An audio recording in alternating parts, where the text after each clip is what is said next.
Sapientíssimo irmão Ademir Cândido, grão-mestre geral adjunto do Grande Oriente do Brasil, sapientíssimo irmão Vanderlei Salgado, presidente do Supremo Tribunal Federal Maçônico do Grande Oriente do Brasil, sapientíssimo irmão Aqueriano Bitts Leão, presidente da Soberana Assembleia Federal Legislativa, eminente irmão Derli, presidente do Superior Tribunal de Justiça do Grande Oriente do Brasil, eminente irmão Adriano Pereira Pinheiro, presidente da poderosa Assembleia Estadual Legislativa, nosso amigo, irmão, deputado Domingos Sávio, parceiro da maçonaria, que nos prestigia nessa noite, coronel Oswaldo, chefe do Gabinete Militar e coordenador-geral da Defesa Civil do Estado, e o nosso comandante do Exército, coronel, que muito me honra, pois sou filho dessa casa, tenho sangue verde-oliva que corre em minhas veias. Tive a honra de servir ao Exército Brasileiro por 7 anos, isso, com certeza, está impregnado no ser que hoje eu sou. Valores da caserna me acompanham até hoje e haverão de me acompanhar até o túmulo. Compromisso com a pátria, fidelidade e devotamento. Isso são valores que os militares trazem consigo e que eu carrego comigo com muito orgulho. Meus eminentes pares aqui, grão-mestres que nos prestigiam, nosso muito boa noite. Muito obrigado pelo carinho. Demais autoridades maçônicas, civis, militares, minhas queridas cunhadas, fraternas, meus estimados irmãos, senhoras e senhores. A maçonaria, atravessando as brumas do tempo, impregnada da cultura dos povos, tem suas raízes em valores elevados e, por premissa, o combate ao despotismo, à ignorância, aos preconceitos e aos erros, glorificando a verdade e a justiça, tendo por fim a promoção do bem-estar da pátria e da humanidade. Ao longo da história do Brasil, a maçonaria tem prestado relevantes serviços em prol da sociedade, sempre pautada na defesa e promoção dos interesses nacionais. A independência do Brasil foi concebida, gestada e nascida de nossas colunas, sendo que a fundação do Grande Oriente do Brasil foi um marco de sustentação para aquela empreitada, que nos livrou do jugo português.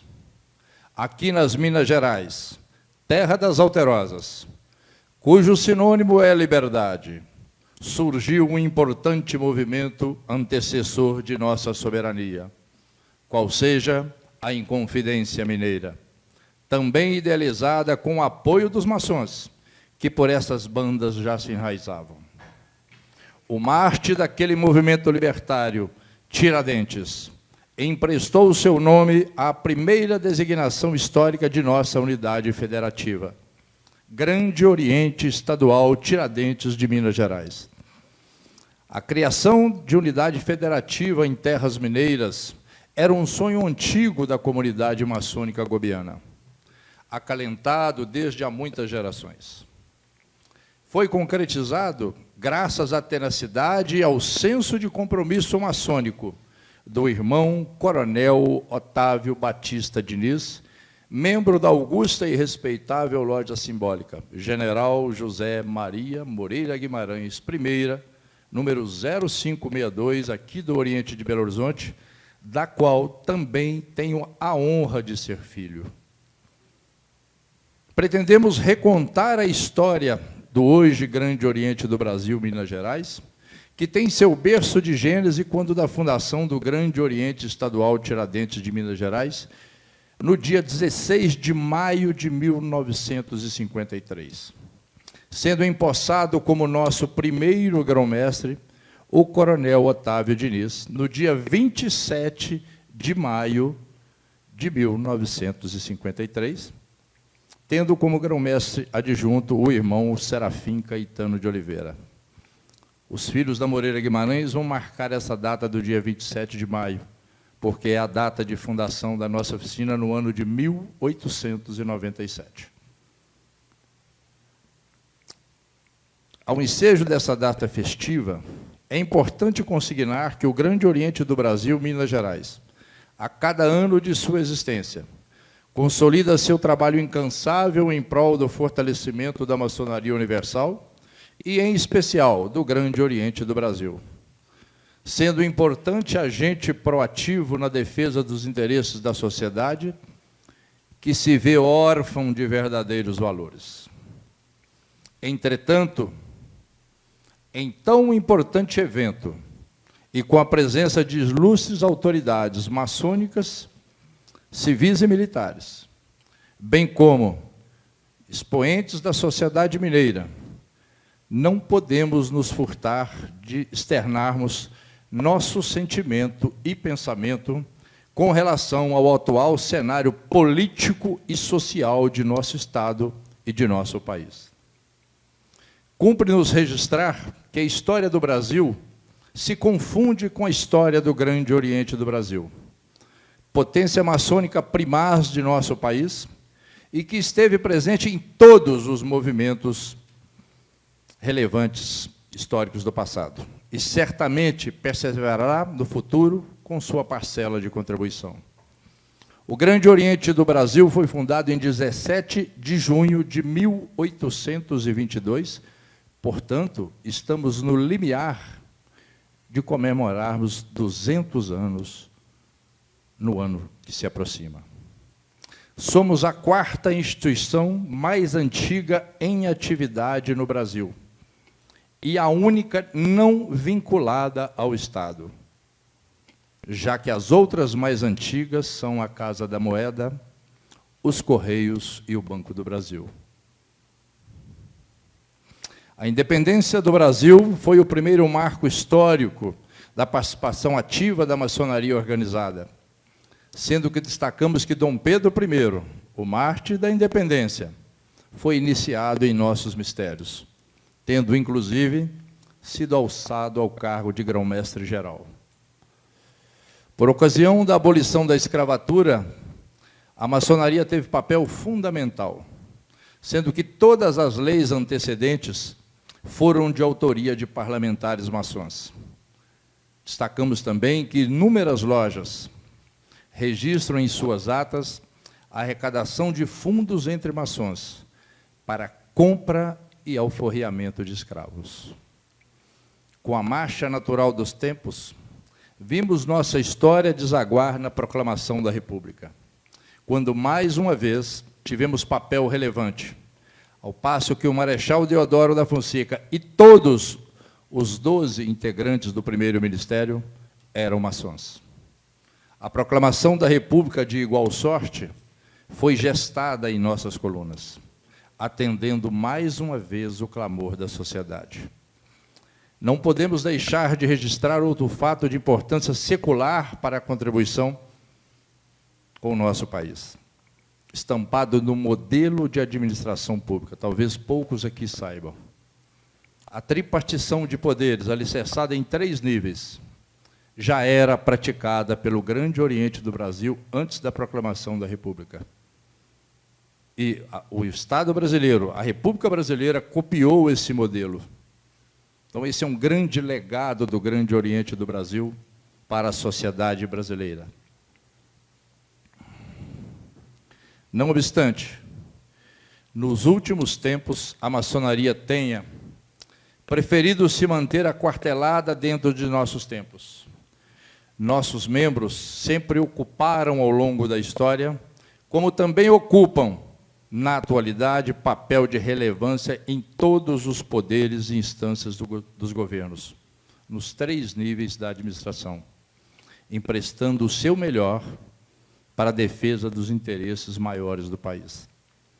A maçonaria, como a fênix grega, que renasce das cinzas de seus mártires, pois essas cinzas sedimentam o fogo sagrado da liberdade e o compromisso com o país. Nossa principiologia traz em sua essência valores que nos destacam perante a sociedade, posto que acolhemos de forma ordeira e pacífica em nossas colunas todas as ideologias políticas e religiosas, assim como todas as etnias. E mesmo com essa pluralidade, divergências, como está representado neste pavimento mosaico, a dualidade, nós convivemos fraternamente. Assim, temos muito a contribuir. A maçonaria jamais destruiu senão para construir, e não tem construído senão em prol da sociedade brasileira. Vivenciamos um país onde seu povo vem sendo dividido na história recente, em prol de um projeto de perpetuação no poder, distantes de valores do Estado e compromisso com o povo. Povo esse, regente supremo do processo democrático. Estamos no tempo do nós contra eles. Patinamos neste embate ao invés de avançarmos. Infelizmente, o atual modelo político e de personagens políticos não contribui para o nosso crescimento exponencial e contínuo. Vivenciamos crises após crises, todas causadas pelos agentes políticos. A exemplo, constatamos que no atual cenário de enfrentamento da pandemia do Covid-19, transformamos uma gestão principalmente de saúde pública em um grande embate político, levado a efeito por ideologias políticas antagônicas, distante do sentimento coletivo. A servidão política gera as conspirações e fomenta o ódio. Esse é o câncer que impede o avanço social e o progresso desse país. O Brasil tem a 6ª maior população mundial, é a 12ª maior economia, o 4º maior produtor de grãos, o maior exportador de proteína animal e ocupa o 2º lugar no ranking mundial da produção de minérios. Temos abundância de recursos naturais e, em especial, um povo ordeiro e trabalhador. Uma história de pacificidade. Um povo que não é beligerante. Um povo que sempre preferiu o diálogo. Como toda essa pujança não se reveste em um país igualitário? Essa é a pergunta que não quer calar. No contrapeso de nossas virtudes, nos deparamos com os vícios do sistema, pois ocupamos a liderança mundial absoluta em gastos públicos. O custo do Congresso Nacional, a título de exemplo, custa aos cofres públicos cerca de 30,8 milhões de reais por dia. E cada um dos nossos 594 parlamentares, deputado Domingos sabe, custa mais de 20 milhões de reais por ano. O custo mensal de manutenção de um presidiário no Brasil está orçado em cerca de R$ 2.500, totalizando R$ 30 mil ao ano, enquanto o valor anual mínimo nacional por aluno na escola pública, segundo dados do Fundeb, está orçado em R$ 4.800. Um preso custa R$ 30 mil por ano ao Estado, e um aluno custa R$ 4.800. Essa conta não fecha. Gastamos anualmente 5 vezes mais para manter um presidiário do que formar um cidadão, através da educação. Lembrando que esta última, a educação, é um direito fundamental do ser humano. Não temos como mudar a presente geração. Contudo, investindo em educação de qualidade, poderemos mudar as gerações vindouras. E, assim, construir um futuro mais promissor e igualitário. Daí, defendemos educação obrigatória, gratuita, integral e integrada, cuja base pedagógica valorize o ser humano e suas qualidades e habilidades e forme efetivos cidadãos. Consequência natural de educação é um povo mais consciente do seu papel na sociedade. E um povo mais consciente do seu papel conseguirá mudar esse país. Como cidadão brasileiro, mineiro e maçom, não posso me calar e assim brado aos quatro cantos que não nos acomodaremos com os males que convulsionam a sociedade. É dever da maçonaria remover esses males, tomar a iniciativa, a vanguarda de um movimento ordeiro e, glorificando os irmãos do passado, realizar a obra do presente.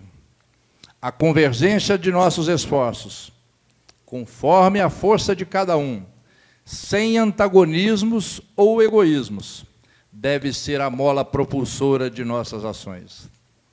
Combatemos terminantemente o uso da força para a consecução de quaisquer objetivos. Daí, fácil concluir que a arma do maçom é a política. E quem não faz política faz combate. E o povo brasileiro não é um povo de combate, é um povo de diálogo. Então, falar em combate no atual momento é ir contra as tradições brasileiras. O nosso povo é ordeiro, é um povo pacífico. Somente através da política conseguiremos construir um futuro mais promissor e igualitário para a nossa sociedade. Portanto, meus irmãos, é hora de ocuparmos o espaço político, posto que temos quadros extremamente qualificados e preparados. Afirmo que, embora sejamos amigos de todos os governos, se são justos, a maçonaria não tem partido ou preferência política. Contudo, para ocuparmos o espaço político, haveremos necessariamente de estarmos filiados a um partido político. No entanto, qualquer que seja o partido político, o maçom deve pautar a sua conduta pela principiologia maçônica. A maçonaria, dotada da força misteriosa que lhe impulsiona na marcha infinita através dos séculos, reveste de reserva moral da sociedade e tem sempre novos ideais. O maçom é um verdadeiro construtor social. Irmãos, ainda há muito o que construir e não nos furtaremos ao nosso mistério. Nossa grande missão é o estabelecimento da solidariedade entre os homens e entre os povos. Não abandonemos o compasso com que tracemos os ciclos de nossas ações e o esquadro que delineia nossa retidão de conduta. Não podemos nos despir de nossos aventais de trabalho. Tenhamos orgulho dos nossos aventais. Eles nos distinguem perante a sociedade. Por fim, adotando por baliza o brocardo de que, quando o trabalhador está pronto, o trabalho aparece, exorto a todos os maçons que sejam os obreiros de primeira hora, sempre prontos à construção em prol de uma sociedade mais justa e fraterna. Ó minha Minas, ó meus Gerais, nos desculpem pela demora, é chegada a hora. Estamos prontos. Os Inconfidentes voltaram. Muito obrigado.